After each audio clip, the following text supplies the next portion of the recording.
ಹಾಜರುಪಡಿಸಲಾಗುತ್ತೆ. ಅದಕ್ಕೋಸ್ಕರ ಇವತ್ತು ಅವರಿಗೆ ವೈದ್ಯಕೀಯ ಪರೀಕ್ಷೆಯನ್ನು ಕೂಡ ಮಾಡಲಾಯಿತು. ವೈದ್ಯಕೀಯ ಪರೀಕ್ಷೆಗೆ ಅವರನ್ನ ಪೊಲೀಸ್ ಸಿಬ್ಬಂದಿ ಕರ್ಕೊಂಡು ಹೋಗಿದ್ದಾರೆ.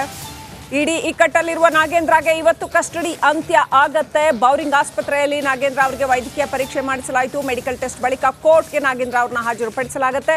ನಾಗೇಂದ್ರ ಅವ್ರನ್ನ ಆಲ್ರೆಡಿ ಕೋರ್ಟ್ಗೆ ಇಡಿ ತಂಡ ಹಾಜರುಪಡಿಸಿದೆ. ಹೆಚ್ಚಿನ ವಿಚಾರಣೆಗೆ ಮತ್ತಷ್ಟು ದಿನ ಕಸ್ಟಡಿಗೆ ಕೇಳೋ ಸಾಧ್ಯತೆ ಇದೆ.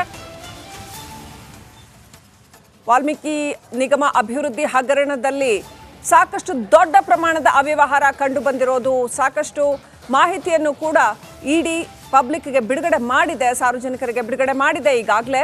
ಹಾಗಾಗಿ ಹಗರಣದಲ್ಲಿ ಇನ್ನಷ್ಟು ತನಿಖೆಗಾಗಿ ನಾಗೇಂದ್ರ ಅವ್ರನ್ನ ಮತ್ತಷ್ಟು ದಿನ ಕಸ್ಟಡಿಗೆ ಕೇಳುವಂತ ಸಾಧ್ಯತೆಗಳಿದೆ.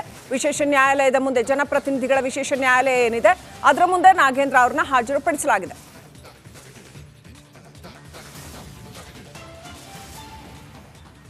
ಅಪ್ಡೇಟ್ ಪಡ್ಕೊಳ್ಳೋಣ. ನಮ್ಮ crime bureau chief Sunil Dharmasthala connect ಆಗಿದ್ದಾರೆ, ಸಿಟಿ ಸಿವಿಲ್ ಕೋರ್ಟ್ ಇಂದ ನೇರ ಸಂಪರ್ಕದಲ್ಲಿದ್ದಾರೆ. ಸುನಿಲ್, ಮತ್ತಷ್ಟು ದಿನ ಕಸ್ಟಡಿಗೆ ಕೇಳೋ ಚಾನ್ಸ್ ಇದೆಯಾ? ಈ ಹಗರಣದಲ್ಲಿ ಈಗಾಗಲೇ ನಾವು ಹೇಳ್ದಂಗೆ ಕ್ಲೀಶೆ ಅಂತ ಹೇಳಬೇಕು, ಬಗೆದಷ್ಟು ಇನ್ನಷ್ಟು ಆಯಾಮಗಳು ಹೊರ ಬರ್ತಾ ಇದ್ದಾವೆ. ಇನ್ನಷ್ಟು ಹಣದ ಅಕ್ರಮ ಏನಾದರೂ ಕಂಡು ಬರುತ್ತಾ ಗೊತ್ತಿಲ್ಲ. 187 ಕೋಟಿ ಬಿಟ್ಟು ಇನ್ನೂ ಹೆಚ್ಚಿನ ಹಣದ ಅಕ್ರಮ ಕಂಡು ಬರುತ್ತಾ ಗೊತ್ತಿಲ್ಲ. ನಾಗೇಂದ್ರ ಭವಿಷ್ಯ ಏನಾಗಬಹುದು? ಈ ಹಗರಣದ ಭವಿಷ್ಯ ಏನಾಗಬಹುದು?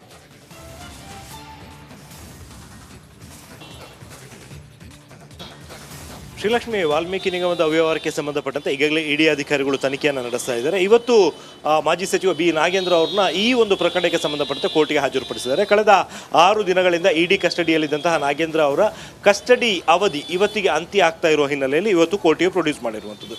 ಸದ್ಯಕ್ಕೆ ಸಿಕ್ಕಿರುವಂಥ ಒಂದು ಮಾಹಿತಿಗಳ ಪ್ರಕಾರ ಇವತ್ತು ಕೋರ್ಟಿಗೆ ಹಾಜರುಪಡಿಸಿದ ಬಳಿಕ ಮತ್ತೆ ಹೆಚ್ಚಿನ ವಿಚಾರಣೆಗಾಗಿ ನಾಗೇಂದ್ರ ಅವ್ರನ್ನ ಇಡಿ ಅಧಿಕಾರಿಗಳು ತಮ್ಮ ಕಸ್ಟಡಿಗೆ ಕೇಳುವಂಥ ಒಂದು ಸಾಧ್ಯತೆಗಳಿದ್ದಾವೆ. ಯಾಕೆಂದರೆ ಇನ್ನೂ ಕೂಡ ತನಿಖೆ ಪೂರ್ಣಗೊಂಡಿಲ್ಲ. ಕಳೆದ 6 ದಿನಗಳಲ್ಲಿ ಸಾಕಷ್ಟು ವಿಚಾರಣೆಯನ್ನು ನಡೆಸಿದ್ರು ಕೂಡ ನಾಗೇಂದ್ರ ಅವರು ವಿಚಾರಣೆಗೆ ಸೂಕ್ತ ರೀತಿಯಲ್ಲಿ ಸ್ಪಂದಿಸಿಲ್ಲ ಅನ್ನುವಂಥದ್ದು ಮಾಹಿತಿ ಇಡಿ ಮೂಲಗಳಿಂದ ಸಿಕ್ಕಿರುವಂಥದ್ದು. ಹಾಗಾಗಿ ಮತ್ತಷ್ಟು ವಿಚಾರಣೆ ನಡೆಸುವಂಥ ಅಗತ್ಯ ಇದೆ.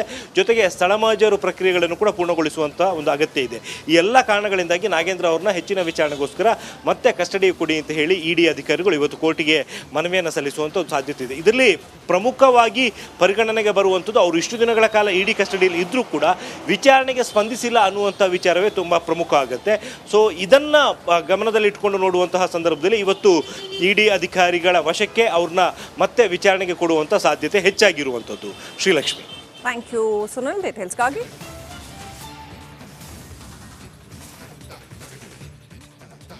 ಅಂತೂ ಇಂತೂ ಇಡಿ ಈ ಕಳದಲ್ಲಿ ಸಿಲುಕಿ ಬಿ ನಾಗೇಂದ್ರ ನರಳಾಡ್ತಾ ಇದ್ದಾರೆ. ನಾಗೇಂದ್ರ ನಿವಾಸಕ್ಕೆ ಸಚಿವ ಜಮೀರ್ ಅಹ್ಮದ್ ಬಂದಿದ್ದಾರೆ.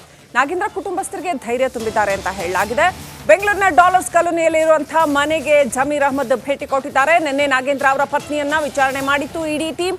ಹೀಗಾಗಿ ನಾಗೇಂದ್ರ ಮನೆಗೆ ಜಮೀರ್ ಅಹ್ಮದ್ ಆಗಮಿಸಿ ಸುಮಾರು 20 ನಿಮಿಷ ಮಾತುಕತೆ ನಡೆಸಿ ಕುಟುಂಬಸ್ಥರಿಗೆ ಧೈರ್ಯ ಹೇಳಿದ್ದಾರೆ ಅಂತ ಹೇಳಲಾಗ್ತಾ ಇದೆ.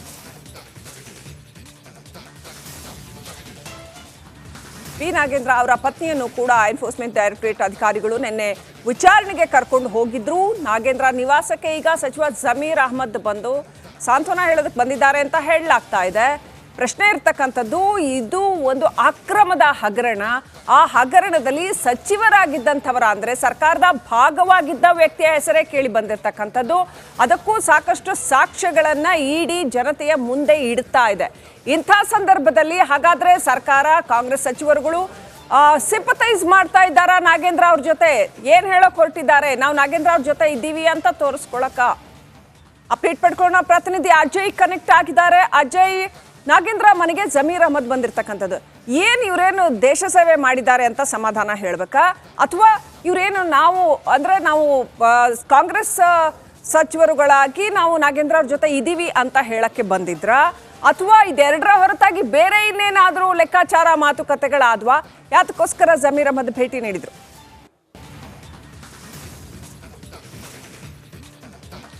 ಖಂಡಿತವಾಗ್ಲೂ ಶ್ರೀಲಕ್ಷ್ಮಿ, ಈಗಾಗಲೇ ಏನು ಸಚಿವರಾದಂತಹ ಜಮೀರ್ ಅವರು ಕೂಡ ಈಗಾಗಲೇ ನಾಗೇಂದ್ರ ಅವರ ಕುಟುಂಬದವರನ್ನ ಭೇಟಿ ಮಾಡಿದ್ದಾರೆ. ಅಂದರೆ ಭೇಟಿಗೆ ಕಾರಣ ಅಂತಂದರೆ ನಿನ್ನೆ ಏನು ನಾಗೇಂದ್ರ ಅವರ ಪತ್ನಿಯಾದಂತಹ ಮಂಜುಳಾ ಅವರನ್ನು ಕೂಡ ನಿನ್ನೆ ಇಡಿ ಇಂಟ್ರಾಗೇಷನ್ ಮಾಡಿತ್ತು. 7 ರಿಂದ 8 ಗಂಟೆಗಳ ಕಾಲ ಅಂದರೆ ಏನು ಇಲ್ಲಿ ನಿವಾಸಕ್ಕೆ ಬಂದು ವಶಕ್ಕೆ ಪಡೆದು ಆನಂತರ ವಿಚಾರಣೆಯನ್ನು ಸಹ ಮಾಡಿತ್ತು. ಅಂದರೆ ಎಲ್ಲಿ ಅವರ ಅಕೌಂಟಲ್ಲೂ ಕೂಡ ಕೆಲವೊಂದು ಹಣದ ಟ್ರಾನ್ಸಾಕ್ಷನ್ ಆಗಿತ್ತು ಅನ್ನೋದ್ರ ಮಾಹಿತಿ ಕೂಡ ಇಡಿಗೆ ಇರುವಂಥದ್ದು. ಅದರ ಜೊತೆಗೆ ಪ್ರೂಫ್ ಕೂಡ ಅವರಿಗೆ ಸಿಕ್ಕಿರುವಂಥದ್ದು. ಈ ಒಂದು ಕಾರಣಕ್ಕೋಸ್ಕರವಾಗಿ ಅವರನ್ನು ಕೂಡ ನಿನ್ನೆ ಇಂಟ್ರಾಗೇಷನ್ ಮಾಡಿತ್ತು. ಸೊ ಹೀಗಾಗಿ ಅವರನ್ನು ಇಂಟ್ರಾಗೇಷನ್ ಮಾಡಿ ಏನು ಸಾಯಂಕಾಲ ಒಂದು 6ರಿಂದ 6:30 ಅಷ್ಟೊತ್ತಿಗೆ ಮತ್ತೆ ಅವರನ್ನು ಮನೆಗೆ ಕರೆತಂದು ಬಿಟ್ಟಿದ್ರು ಇಡಿ ಅಧಿಕಾರಿಗಳು. ಈ ಒಂದು ಕಾರಣಕ್ಕೆ ಇವತ್ತು ಸಚಿವರಾದಂತಹ ಜಮೀರ್ ಅವರು ಕೂಡ ಇವತ್ತು ಬಂದಿದ್ರು. ಅಲ್ಲಿ ಅವರ ಕುಟುಂಬದವರಿಗೆ ಧೈರ್ಯವನ್ನು ಹೇಳುವಂಥ ಕೆಲಸವನ್ನು ಕೂಡ ಅವರು ಮಾಡಿದ್ದಾರೆ ಅಂತ ಹೇಳಿ ಈಗಾಗಲೇ ಗೊತ್ತಾಗ್ತಾ ಇರುವಂಥದ್ದು. ಅಂದರೆ ಮಾಧ್ಯಮಕ್ಕೆ ಯಾವುದೇ ರೀತಿಯಾದಂತಹ ಪ್ರತಿಕ್ರಿಯೆ ನೀಡದೆ ಅವರು ವಾಪಸ್ ಆಗಿರುವಂಥದ್ದು. ಅಂದರೆ ನಿನ್ನೆ ಕೇಳಿದಂಥ ವಿಚಾರಗಳನ್ನು ಕೂಡ ಅವ್ರ ಜೊತೆ ಏನು ಡಿಸ್ಕಸ್ ಮಾಡಿದ್ದಾರೆ. ಮತ್ತು ಅವರ ಕುಟುಂಬದವರಿಗೆ ನಮ್ಮ ಪಕ್ಷ ಆಗಿರ್ಬೋದು ಮತ್ತು ನಮ್ಮ ನಾಯಕರಾಗಿರ್ಬೋದು ನಾವೆಲ್ಲರೂ ಕೂಡ ನಿಮ್ಮ ಜೊತೆಗಿದ್ದೀವಿ ಅನ್ನೋ ಒಂದು ಮಾತನ್ನು ಸಹ ಅವರು ಹೇಳಿ ಈಗ ತಾನೇ ಏನು ಅವರ ನಿವಾಸದಿಂದ ಹೋಗಿರುವಂಥದ್ದು. ಅಂದರೆ ಪ್ರಮುಖವಾದಂಥ ಕಾರಣ ಅಂದರೆ ಭೇಟಿಗೆ ನಿನ್ನೆ ಏನು ಅವರು ಮಂಜುಳಾ ಅವರು ಕೂಡ ಇಡಿಯ ಇಂಟ್ರಾಗೇಷನ್ ಅನ್ನು ಎದುರಿಸಿದ್ದಾರೆ. ಯಾಕಂದರೆ ನಾಗೇಂದ್ರ ಅವ್ರನ್ನ ಭೇಟಿ ಮಾಡೋದಕ್ಕೆ ಸಾಧ್ಯವಿಲ್ಲ. ಯಾಕಂದರೆ ಅವರ ವಕೀಲರನ್ನೇ ಅಲ್ಲಿ ಭೇಟಿ ಮಾಡೋದಕ್ಕೆ ಇಡಿ ಪರ್ಮಿಷನ್ ಕೊಡ್ತಾ ಇಲ್ಲ. ಸೊ ಹೀಗಾಗಿ ಅವರನ್ನ ಭೇಟಿ ಮಾಡಿ ಯಾವ ರೀತಿಯಾಗಿ ಏನು ಇಂಟ್ರಾಗೇಷನ್ ಆಯಿತು, ಏನೇನಾಯಿತು ಅನ್ನೋದ್ರ ಬಗ್ಗೆ ಕೂಡ ಕೆಲವೊಂದು ಮಾಹಿತಿಗಳನ್ನು ಕೂಡ ಹಂಚ್ಕೊಂಡಿದ್ದಾರೆ. ನನ್ನ ಮಾಹಿತಿ ಸಿಗ್ತಾ ಇರುವಂಥದ್ದು ಶ್ರೀಲಕ್ಷ್ಮಿ. Thank you Ajay ಡೀಟೇಲ್ಸ್ಗಾಗಿ.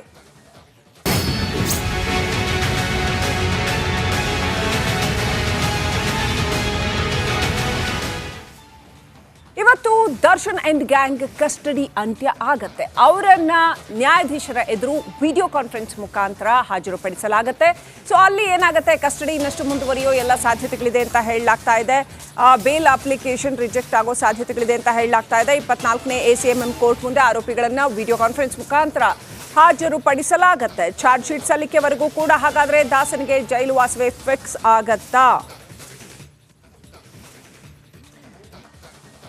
ಪೊಲೀಸರು ಎಲ್ಲ ಸಿದ್ಧತೆಗಳನ್ನ ಮಾಡ್ಕೊಂಡಿದ್ದಾರೆ ಅಂತ ಹೇಳಲಾಗಿದೆ. ಜೈಲ್ ಫಿಕ್ಸ್ ಮಾಡೋದಕ್ಕೆ, ಅಂದರೆ ಬೇಲ್ ಯಾಕೆ ಕೊಡಬಾರ್ದು ದರ್ಶನ್ಗೆ ಅಂತ ಹೇಳೋದಕ್ಕೆ ಇವತ್ತು ದರ್ಶನ್ ಮತ್ತು ಪಟಾಲಮ್ಮನ್ನ ಜಡ್ಜ್ ಮುಂದೆ ಹಾಜರುಪಡಿಸೋದಕ್ಕೆ ಎಲ್ಲ ಸಿದ್ಧತೆಗಳು ಆಗಿದೆ. ವಿಡಿಯೋ ಕಾನ್ಫರೆನ್ಸ್ ಮುಖಾಂತರ ಜಡ್ಜ್ ಮುಂದೆ ಹಾಜರುಪಡಿಸ್ತಾರೆ. 24ನೇ ACMM ಕೋರ್ಟ್ ಮುಂದೆ ಆರೋಪಿಗಳನ್ನ ಹಾಜರುಪಡಿಸ್ತಾರೆ.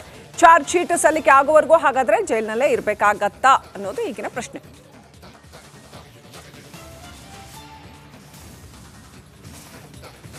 ಸೊ ಈಗಿರ್ತಕ್ಕಂಥ ಪ್ರಶ್ನೆ, ದರ್ಶನ್ ಜೈಲಿಂದ ಹೊರಗೆ ಬರ್ತಾರಾ, ಅಟ್ಲೀಸ್ಟ್ ಆನ್ ಬೇಲ್ ಹೊರಗೆ ಬರ್ತಾರಾ ಅನ್ನೋಂಥ ಪ್ರಶ್ನೆ ಸಾಕಷ್ಟು ಜನ ಕೇಳ್ತಾರೆ. ಆದರೆ ಪೊಲೀಸರು ಏನು ಹೇಳ್ತಾರೆ, ಅವ್ರು ಬೇರೆನೇ ಕಥೆ ಹೇಳ್ತಾ ಇದ್ದಾರೆ. ಯಾಕಂತಂದ್ರೆ ಇಡೀ ದೇಶದಲ್ಲೇ ಅತ್ಯಂತ ಹೆಚ್ಚು ಸಾಕ್ಷ್ಯ ಸಂಗ್ರಹ ಮಾಡಿರುವ ಪ್ರಕರಣಗಳಲ್ಲಿ ರೇಣುಕಾಸ್ವಾಮಿ ಕೊಲೆ ಪ್ರಕರಣ ಕೂಡ ಒಂದು. ಹಾಗಾದ್ರೆ ಬೇಲ್ ಸಿಗದ ಹಾಗೆ ಯಾವೆಲ್ಲ ರೀತಿಯಲ್ಲಿ ಸಾಕ್ಷ್ಯ ಸಂಗ್ರಹ ನಡೆದಿದೆ, ಏನೆಲ್ಲ ಸಾಕ್ಷ್ಯಗಳು ಲಭ್ಯ ಆಗಿದೆ ದರ್ಶನ್ ಪ್ರಕರಣದಲ್ಲಿ ಅಥವಾ ರೇಣುಕಾಸ್ವಾಮಿ ಕೊಲೆ ಪ್ರಕರಣದಲ್ಲಿ, ಇಲ್ಲದ ಡೀಟೇಲ್ಸ್.